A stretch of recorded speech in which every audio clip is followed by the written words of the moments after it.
Donc bonsoir, chers membres du réseau LinkedIn. C'est la 5e vidéo qui porte sur la thématique en toute simplicité.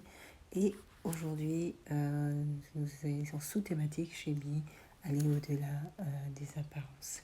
Dans les 4 précédentes vidéos, donc il y a eu 4 ans, 4 ans déjà, l'émission du personnel au professionnel, la résilience dans tous ces domaines et définir ses positions et tenir ferme. Et aujourd'hui, donc, au-delà des apparences. Si, honnêtement, si vous étiez honnête avec vous, est-ce que vous diriez que vous ne prenez pas considération des apparences ou c'est quand même un critère qui rentre en compte dans vos positionnements dans la vie de manière globale. Dans le monde du travail, que l'on, si on veut être très honnête, dans le monde du travail, ça a son importance. Et c'est déterminant selon deux fois les postes que l'on vise. Hein. Si on vise un poste de commercial, si on vise un poste en secrétariat, si on vise un plus en secrétariat, ça dépend quel type de secrétariat. Si on vise un poste voilà, d'aide ménagère ou dans toutes les activités, la présentation de toute manière a son importance et fait sa différence dans la qualité de la prestation qui est proposée. Et, euh, et donc, au-delà des apparences, c'est aborder ce sujet qui finalement, on est dans un monde où, sur certains sujets, on préfère ne pas, préfère louvoyer avec certaines réalités et ne pas regarder les choses de manière honnête. Et de manière honnête, c'est de reconnaître qu'il y a des éléments qui sont pris en compte et c'est des éléments qui sont objectifs. Objectifs. L'employeur qui souhaite faire un recrutement, objectivement, se basera sur des critères dont il sait que ça sera favorable pour après faire produire, améliorer la productivité voilà, de son entreprise ou redynamiser une équipe et voilà, et donner un mouvement assez positif à une équipe. Et donc ces éléments-là sont pris en compte et tous ces éléments-là rentrent en compte dans le positionnement que nous avons. Mais ça, c'est l'aspect professionnel. Après, il y a l'aspect de la vie privée. Et sur l'aspect de la vie privée, nous avons tous nos choix personnels.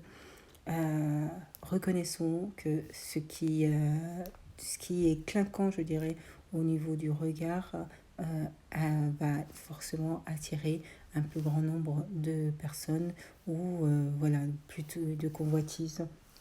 Mais c'est une réalité de notre société. Mais j'ai envie de vous dire, ça ne suffit plus. Ça ne suffit pas, je ne pense pas que ça suffisait. Heureusement, tout le monde n'est pas sur ce mode de fonctionnement-là et beaucoup de personnes ont toujours refusé de fonctionner sur ce mode de fonctionnement-là parce qu'on arrive à une forme extrême où on est dans une forme de dictature de la beauté. Moi, c'est ce que, dans une précédente vidéo, c'est ce que j'avais évoqué.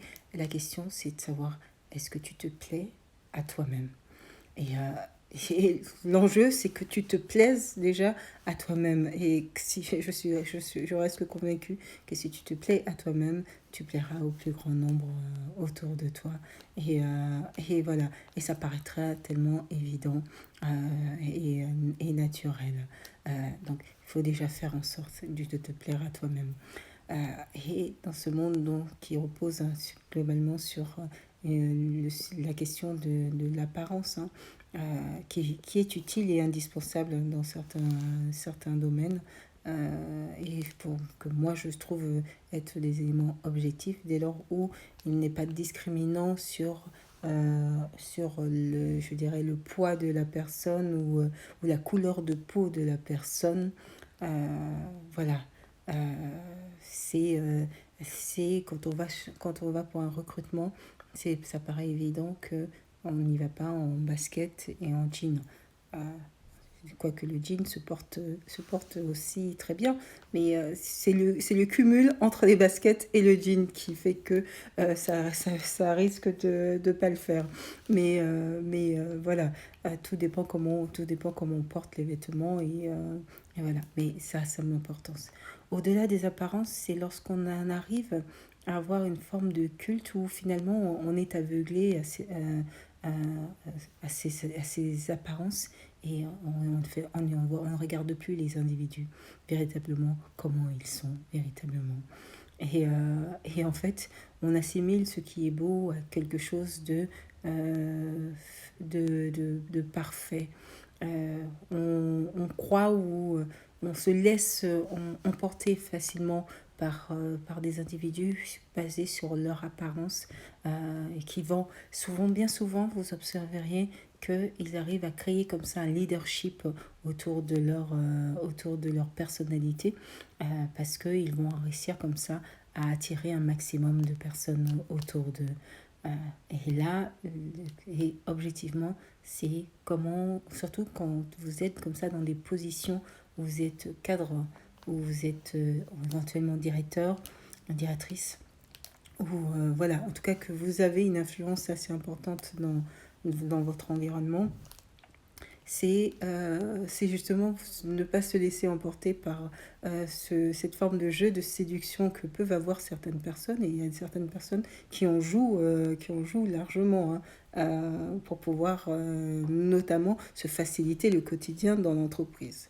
Bon, euh, et donc ces jeux de séduction, si derrière, je dirais, il y a également une force de travail très bien, une qualité de travail aussi, et que tous ces éléments concordent et font que c'est un excellent ou une excellente salariée, formidable, formidable. C'est lorsque, en fait, tout est basé simplement sur cette apparence-là, et qu'il n'y a pas de, comment dire ça, il n'y a pas d'élément autre de distinction ou voilà, de ce qui pourrait montrer quelque chose d'un avantage supérieur par rapport à l'activité que font les autres, et que tout est basé sur simplement cette apparence agréable, et qui va permettre, je dirais, de faire monter certains ou certaines à des échelons assez rapidement,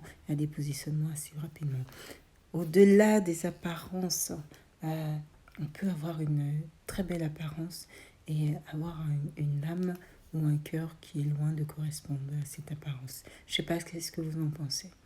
Euh, Vous qui regarderez cette vidéo, moi je suis convaincue voilà, que l'apparence physique n'est pas forcément le reflet de l'âme de la personne.